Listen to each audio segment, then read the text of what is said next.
کیا عمران نے final call Bushra Bibi کے کہنے پر دی تھی؟ اصل طاقت کوئی بھی بات ماننے کو تیار کیوں نہیں؟ حلیمہ خان کس غلط فہمی کا شکار تھیں؟ زبردست کالم۔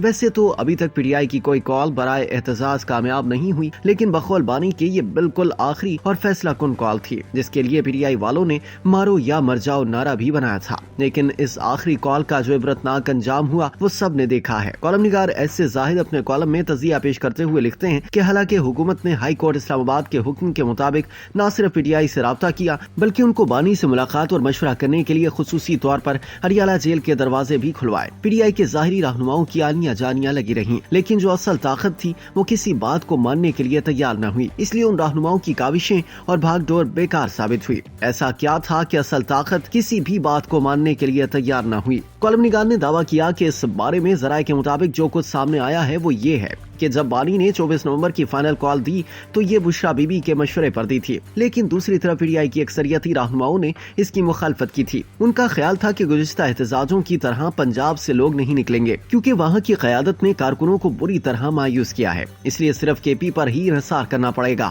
ان کا خیال تھا کہ گزشتہ احتجاجوں کی طرح پنجاب سے لوگ نہیں نکلیں گے، کیونکہ وہاں کی قیادت نے کارکنوں کو بری طرح مایوس کیا ہے، اس لیے صرف کے پی پر ہی انحصار کرنا پڑے گا۔ لیکن وہاں کے کارکن نہ صرف احتجاج کرتے کرتے تھک چکے ہیں، بلکہ وزیر اعلیٰ گنڈاپور کے غائب ہونے سے مایوس بھی ہیں۔ اس کے علاوہ اب تک کے احتجاجوں پر سارا خرچہ صوبائی حکومت کے سرکاری فنڈ سے ہوا ہے، اور کل اگر کسی بھی وقت اس معاملے کی چھان بین ہوئی تو اس کا جواب کون دے گا؟ ایسے زاہد کے بقول تاہم مذکورہ بالا تمام نکات کے اٹھائے جانے کے باوجود بانی رہنماؤں کے بجائے بشریٰ بی بی کو اہمیت دیتے ہوئے 24 نومبر کی فائنل کال پر ڈٹے رہے۔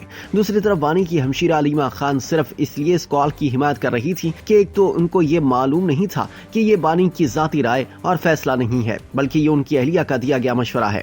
ذرائع کے مطابق اگر حلیمہ خان کو یہ معلوم ہوتا تو شاید وہ بھی دیگر رہنماؤں کی طرح اس کی حمایت نہ کرتی، کیونکہ پارٹی پر ہر دو جانب سے قبضہ کرنے کی جنگ تو بہرحال جاری تھی۔ علاوہ ازیں وہ اس غلط فہمی میں بھی تھیں کہ شاید ان کی وجہ سے پنجاب سے لوگ نکلیں گے۔ پنجاب میں وہاں کی قیادت سے کارکن مایوس تھے، جبکہ وہاں اس احتجاج پر اٹھنے والے اخراجات کی ادائیگی کرنے والا بھی کوئی نہیں تھا۔ کے پی والوں کے پاس تو سرکاری خزانہ اور وسائل تھے، جبکہ پنجاب میں یہ سہولتیں میسر نہیں تھیں۔ ان وجوہات کی بنا پر پنجاب سے کارکن نہیں نکلے۔ کالم نگار مزید لکھتے ہیں کہ ذرائع کے مطابق جب بشریٰ بی بی لاہور سے دوبارہ پشاور گئیں تو انہوں نے وزیر اعلیٰ گنڈاپور کے بجائے پارٹی کمان خود سنبھالنے کا فیصلہ کیا۔ اگرچہ ایسی خبریں بھی آئی تھیں کہ بانی نے اپنی اہلیہ کو سیاسی معاملات سے دور رہنے کی ہدایت کی ہے، لیکن بشریٰ بی بی نے ان تمام خبروں کو جھوٹ ثابت کیا۔ بشریٰ بی بی اور علی امین گنڈاپور، جو وزیر اعلیٰ کے ساتھ ساتھ پارٹی کے صوبائی صدر بھی ہیں، کے درمیان اختلافات شدت اختیار کرتے گئے۔ جس دن صبح جلوس کا آغاز ہونا تھا اس کی قیادت پر شدید تلخی سامنے آئی۔ بہرحال چاروں ناچار وزیر اعلیٰ نے جلوس کی قیادت کا آغاز کیا، جبکہ بانی کی اہلیہ الگ گاڑی میں جلوس کے ساتھ روانہ ہوئی۔ آگے جو